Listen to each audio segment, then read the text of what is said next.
All right, we're here with Boneza Hanchock from She Speaks, which is playing May 30 and 31 at Mason District Park in Annandale, Virginia. How are you, Boneza? Good. How are you doing, Ray? Good. All right, so you play in She Speaks. Well, can you tell us the characters you play first? I am playing Cleopatra. I opened the show, so that's Okay. fantastic with the epilogue. Kind of like a rallying call to all the women and get everybody riled up for the show. And then I will be playing Helena in a short scene from Midsummer, and then I'll be playing Titania again for the weird scene with all the witches and spirits and sprites, which is fantastic. And one of the queens from Richard III, I'm the Dowager Duchess of York, and I will also be playing Lady Capulet from Romeo and Juliet. That's a long laundry list. It is. Yeah. I had to make sure I got them all. Okay. Yeah. And how was remembering the lines for all that?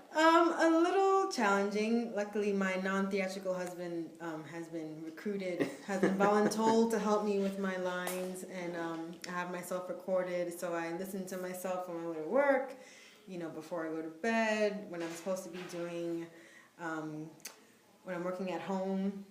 When I'm supposed to be doing meetings from work, I'm usually just in running lines instead of the meetings. Memorizing lines instead of listening to my teleconferences. Don't tell people at work.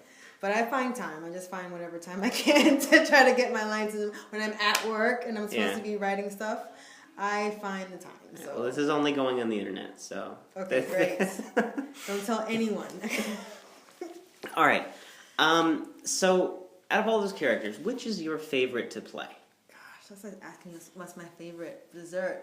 I think my favorite is Cleopatra because she's, she's the queen of the Nile and she's regal, but to be able to have the opportunity to open the show and kind of set the tone for the play, for the show is a challenge, but it's a fun challenge. And so I hope it gets everybody, riled up, and I hope to, warm up the audience a little so they can get ready to see some great Shakespeare and some great women of Shakespeare, which is seldom done, or they seldom get their due on their own. So this is a great platform to be able to see these fabulous Shakespeare women get out there.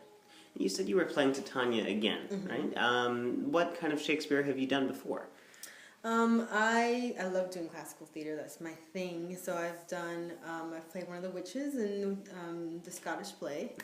Not supposed to say the word, but and I've done other classical shows like Tis Pity She's a Whore with the Weird Mechanicals, which is they do a lot of classical plays with a twist. And I've done Othello, and I've done other showcasing Shakespeare. And I've done, actually, when I was in high school, I did a Shakespeare competition where you did a monologue, kind of like a monologue slam, and you got to compete with students all over the New York City area. So I won for my school one year and got to compete with a bunch of talented Shakespeare thespians all over New York City, way back when, in 300 years ago. So I've always loved performing and reciting Shakespeare. So this is, I guess, my 5,000 show, but I will not reveal my age. All right, so what is it that makes you fall in love with Shakespeare so much? Is it the poetry? Is it the language? Aside from the poetry, the language is beautiful, incredible poetry. It's just after so many years, after 450 years, it's still relevant. It's amazing how relevant it is to this day, and it's so relevant because, I don't know, Shakespeare, just the sake of being really pretentious, Shakespeare had this real knack of really being able to, figure out a way to just talk about every aspect of the human condition, from love to war to family drama. It's also relevant because, that's humanity. It just covers the spectrum of humanity, from the ugly, the good, the bad, the ugly, and that's what makes it. And using this beautiful language, and I think that's why we still love Shakespeare to this day. And what is one thing you've discovered or learned, or what's one thing that you've come across while doing She Speaks that's been new to you? That there are no rules in Shakespeare. That there are rules, especially with the technical rules with sex, but even Shakespeare broke his own rules, even when it came to the text of his language.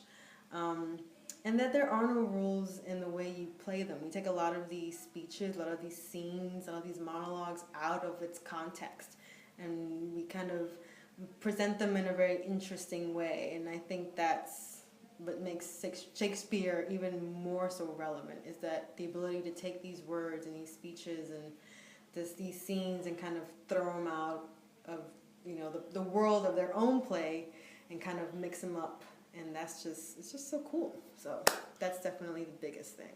All right, well, thank you, Boneza, and make sure to catch She Speaks on May 30 and 31 at Mason District Park in Annandale. Thanks so much for talking to us. Thank you.